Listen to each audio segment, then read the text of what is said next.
Afternoon, YouTube. Welcome back to Phatkat Collections. Got another watch for you guys today. And this is a watch I reviewed a while back, and I'm doing a lot of these in 4K now. So this is a watch by Cadola, and this is the Aegir. I think I'm saying that right. It's A-E-G-I-R. And this is one of, I say this a lot. Every time I do a video, it's one of my favorites. But all these watches that I get my hands on and review are all fun to wear. And every time that I throw one on, it just kind of, it just kind of amazed me. I get to wear all these cool watches. So now this is one of the watches that is kind of on the more, I'd say, higher end side. And when I say that, I mean price-wise. So remember, when it comes to watches, price really doesn't have anything to do with quality. Now, there are limitations to that. Absolutely, if you're going to buy a $20 watch, you're probably going to see better quality with a watch like this compared to a $20 watch. But when we start comparing watches that are this well made, whether it be an Invicta Pro Diver, whether it be something by Aragon, whether it be a Bulva, a Citizen, a Movado, a Nubeo, you name it, Spinnaker, Boulder, Delta T, whenever we compare watches at this, I'd say, good quality level, there's not really a lot of difference, right? And naturally, if you take the back off of a luxury brand, you might see some more attention to detail, but in all honesty, I would never risk it, especially now with all the conspiracy theories going on surrounding Rolex and being made in China. And let's face it, I don't know where Rolex watches are made, and I frankly don't care. And I'm picking on Rolex. I mean any luxury brand. There's just no reason to spend thousands of dollars on a watch. Some of those watches, $100,000. So when I show you a watch like this that's going to be more of a higher priced watch,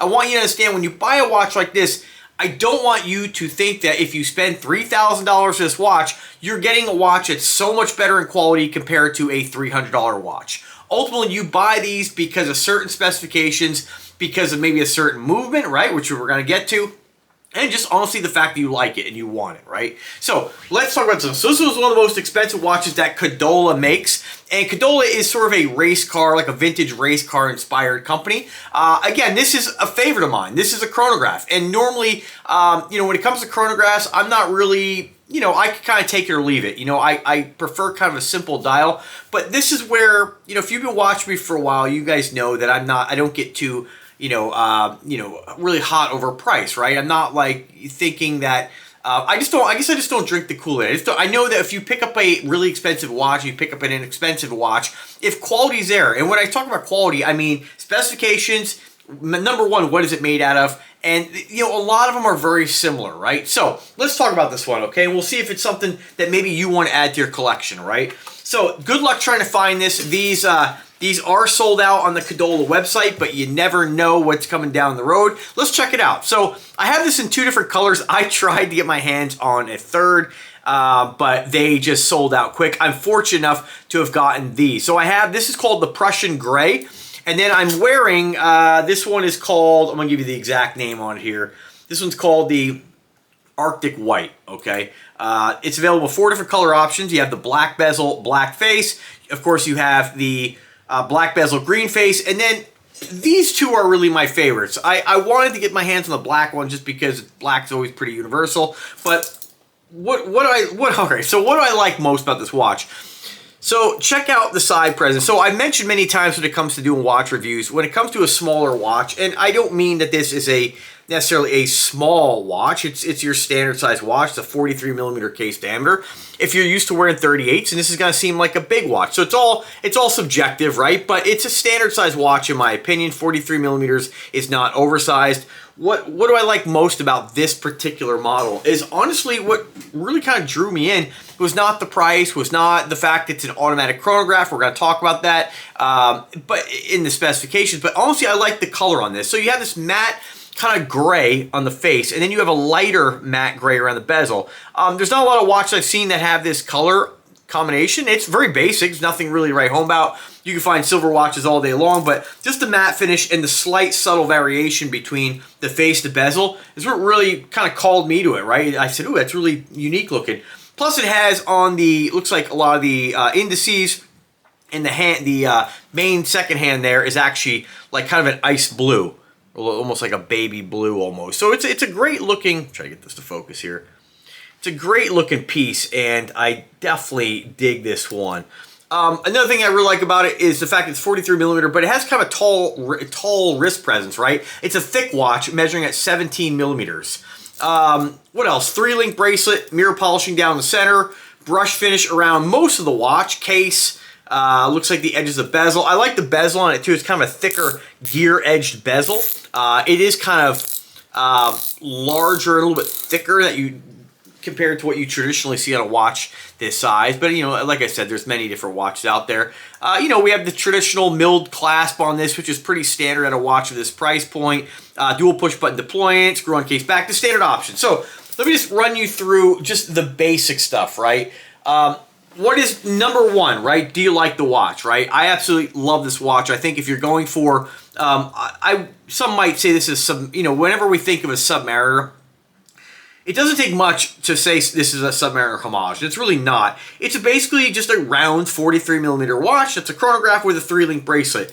Not every time that we see a watch that's round in the 40 to 43mm range with a 3-link bracelet is a homage to a Submariner. Submariner is a basic watch. And so I'm just going to really kind of call this its own thing. It's a round watch, right? Like I said, I totally love this. So what specifications are most important? Number one, 316 stainless steel. What is it made out of? You have high quality materials. This is all you need in a watch.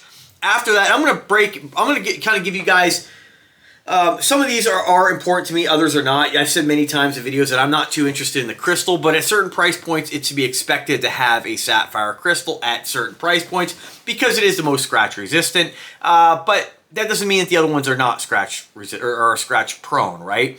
So, all right, so let me just, I'm just going to run you through what they state about this watch first. It says here it's limited edition to 200 units. These sold out really quick. It's powered by what many watch critics believe to be the single best watch movement in the world. And what watch movement is that? This is powered by a Swiss-made Valjoux 7750. Hands down, you can ask any watch snob, any watch collector, you know, hey, what do you think about a Valjoux? It's a very well-respected movement, and that's what's driving the price of this watch up.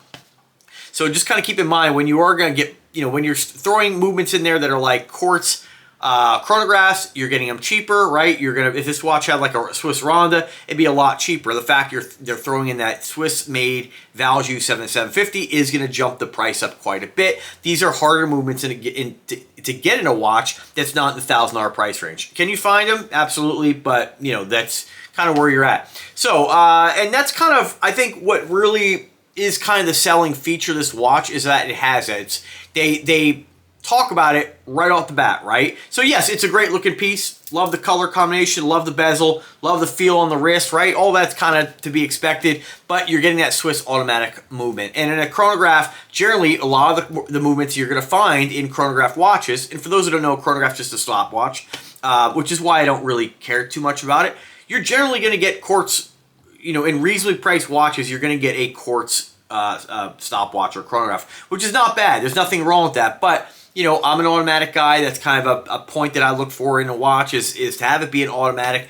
Very rarely do I buy a quartz. The watch really has to offer something that makes me want to own a quartz. Like a lot of Invicta watches are quartz. If I had just to kind of put in perspective, or give you guys an option, like for me personally, if I had the option between getting the exact same watch by Invicta, love the watch, the way it looks, and you had the option of a kind of a busier chronograph dial quartz or a NH35 automatic, I'll always go with the automatic, right? I just prefer not having to put a battery in it. I like the fact it's got kind of a little more of a soul, so to speak, right? But again, I still wear quartz watches all the time. It's really personal preference. 43mm case diameter, stainless steel, 17mm case thickness, 51 lug to lug.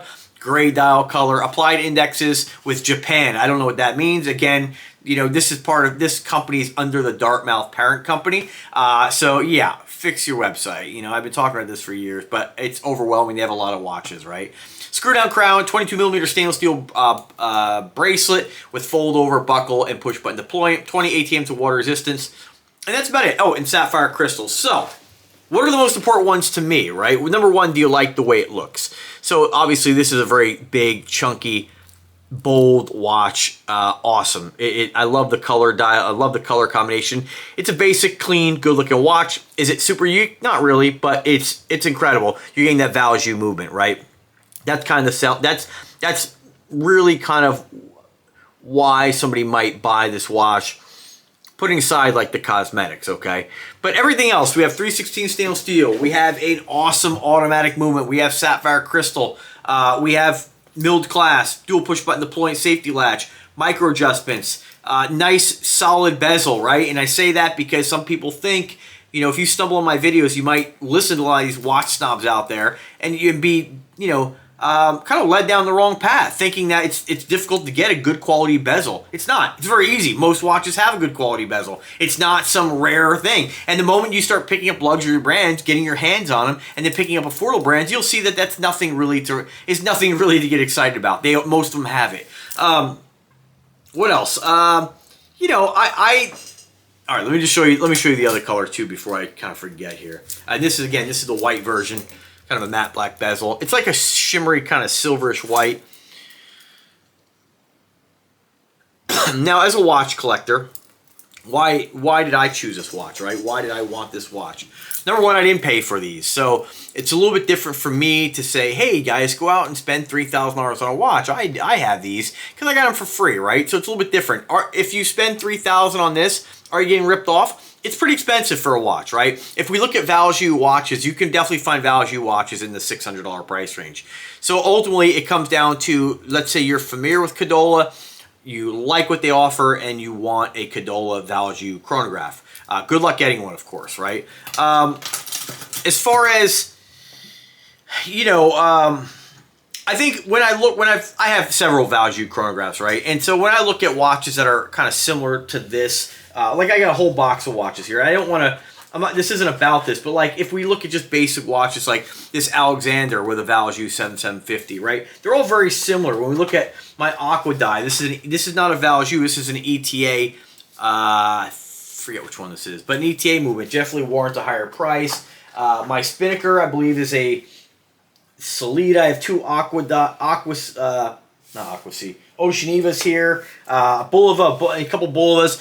So, you know, why would you spend $3,000 on this watch? One, you just really like it. And I think when we compare this to other watches that are on the market, it is a unique looking piece. Although it is basic, it's not, you know, I say unique. If you're an Invicta collector, you're not going to think this is very unique. You're going to think, hey, I've seen many watches like that. And you'd be sort of right, but it is a good looking piece. Now, pricing when it comes to watches, you could find this cheaper, right? If you can find it now. And a lot of times it comes down to supply and demand. I think another website was selling this for, let's see, when it was in stock, for $1,900. And you probably get a little discount on that too. So, you know, I don't know if necessarily you can find this cheaper. While I got you here, and while I'm rambling on about this watch, let me just go to eBay. And some of you folks will email me and say, or drop a comment and say, you know, hey, I can't find this watch anywhere. You know, what do you recommend? In all honesty, a lot of the people selling watches out there are going to be, you know, the times are different now when it comes to buying things.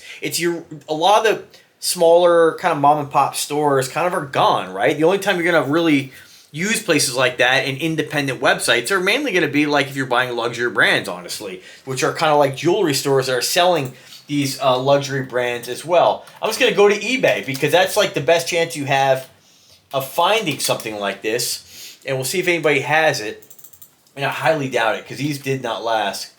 Cadola, Aegir. I'm not really sure how you say it. Yeah, so even on eBay, you have absolutely nothing with this watch. So I find it, you know, might just keep checking.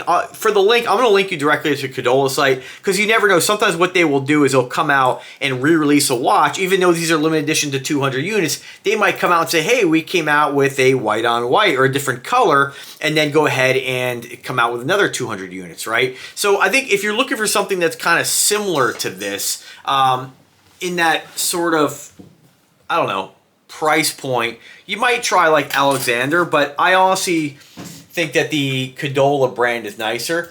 And just to kind of Valjoux, give you guys an idea, what watches, if I just Google Valjoux 7750, what watches are using Valjoux? So there's like a deep blue here, which is kind of similar in design to this. There is, let's see what else we got.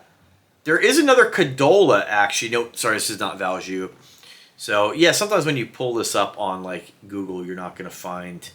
sometimes it doesn't give you what you want. So, let me see what else we got here. We got So this is just another kind of more independent watch company selling luxury brands. Like a lot of the, for instance, there are several Panerais that use the Valjoux 7750.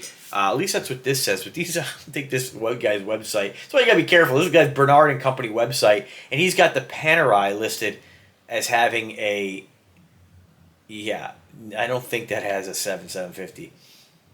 This one has a caliber op base ETA Valjoux 7750. So all right, so this is where you start diving into more of like the technical sides of movements and stuff. They might be able to take a Valjoux 7750 and repurpose it for maybe only using certain dials, maybe not in chronograph function. I don't know. If you guys know, let me know. I'm not really 100% sure, but you're typically going to find the Valjoux in kind of more expensive brands. So that's why when a brand like this, Cadola, comes out with a price point at $3,000 on their website, we know that they generally are going to be discounted elsewhere, right? And so, as always, I don't want to harp on this too much, but be a smart shopper. Know that Valjoux watches, on the low end, they're going to run you $600-700. On the high end, it just goes up from there. I'm sure Valjoux 7750s are used in many, many different watches. Like I said, I'm sure some of the Breitlings use those. Let's see. Here's Watch Base. Let me see what they have. No, this is just about the movement. Reddit, I kind of stay clear of that. Here's one called Microbrand Store. So here's a Stratton watch, $1,000. Stratton, a lot of Strattons. I wonder if there's any other. Let's see here. Luminox, looks like they have some. Tudor, looks like this one, Tudor Valjoux 7750. This is like a Tudor movement. They're just selling just a movement for $2,000. And that's basically, like, a lot of times these luxury brands will use a base caliber movement and they go ahead and make like very meaningless tweaks. And I shouldn't say meaningless, but in the real world, it's not like getting a regular Valjoux. You're running to work late all the time, and then you get the Tudor variation, and they fix all that. It's just kind of just ways to rationalize charging more. But I don't know. I don't want to beat this horse dead too much here when it comes to why you should or shouldn't spend $2,000 to $3,000 on a watch. That's really up for you to decide. I'm going to show you what you get for your money and talk about the specifications on the watch and just show you what the watch looks like on the wrist. So without further ado, let's check it out. And like I said, I wanted to come back to this and just kind of re-review these under 4K resolution, because the watch definitely deserves it. I mean, it's a great looking piece, and a lot of the watches I have, they don't get, like, this isn't worn every single day, but when I sort of remember that I have these, in order for me to kind of know what I have, like, I just don't, like, sit around thinking, I think I'm going to wear my Valjoux 7750 Cadola today. I sort of, like, will dig into my watches and just kind of look through there, window shop my own collection and be like, oh, yeah, I do have that. And I don't mean to say, like, I forgot that I had it, but I just, out of sight, out of mind sometimes. And it's always nice to come back to these more expensive pieces. Now, so here's the other thing I want to mention too when it comes to, so I'm not hypocritical in any way here. I say all the times, like, don't spend a lot of money on a watch. And I don't mean for you to not. I mean, I don't necessarily mean it that way. Ultimately, if you want to spend money on a watch, it feels so weird wearing a watch on my right. It's weird when people too, like, when they're like, that's such a big uncomfortable watch. When I throw this on the right, like, I feel the watch on my wrist, but I'm so used to wearing one on the left, it's like it's not even there. So it's just kind of weird. You definitely desensitize with things, but all right. So how do I word this, right? Let's talk about the pride, right? So I think when it comes to spending more money on a watch, I think kind of the allure in that I'm guilty of it as well. Even though I say that I'm not a lot of times and I don't care, I'm guilty of feeling it, right? So when I wear, let's say, an Invicta Pro Diver on my wrist, right? $80. I wear an $80 watch, whether it be a Pagani design, whatever. It still gets complimented when somebody notices. Let's say I'm in a coffee shop and somebody's like sees me grab my wallet. They're like, ooh, nice watch or nice ring. You usually get a compliment like that, right? People don't run up and then stop you, right? With the Invictas, that's kind of a different story. They're so big and bold. You definitely get more attention and more people like making a comment. Absolutely, hands down, right? I think Invicta, of all the watches I have, is like the one brand that gets more recognition, more comments, more like oohs than anything else. Second to that, probably like Nubeo. But, the bigger watches that are bold and unique and over the top are always going to kind of get that. They're always going to elicit more of a reaction from people, right? But with something like a smaller watch, not all the time. But trying to word this the best I can.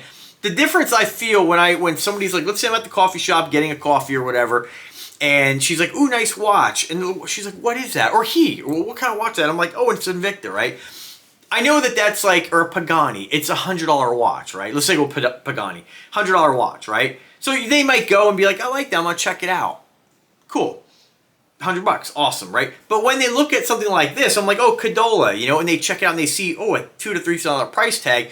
There is that feeling of, and I will say I'm guilty of it too sometimes. There is that feeling where it's like I'm wearing a more expensive watch. They're going to automatically be like, oh my God, the guy's wearing a $2,000 watch. Most people, I think, because you have to kind of be a watch collector or have a lot of money, people who like buy a Rolex watch, I don't want to overgeneralize, but if you buy something like that and you're not a watch guy, you're generally buying it for the reaction people are going to have for it, if any, and you're buying it for like the perception people will have. And so people do perceive you a lot of times with what your watch costs with how successful you are. And so that's not really right at all. Because you could have guys who are filthy rich who wear a Casio, and then guys who are just like living in, a dumpy ass house somewhere, or like old ass Firebird, whatever. A broken down car in the front lawn, bad lawn, bad landscaping, just going home to a dump, and then wearing a Rolex on their wrist. So, there's really we all judge all the time, but I do understand, my point in mentioning this, I do understand a little bit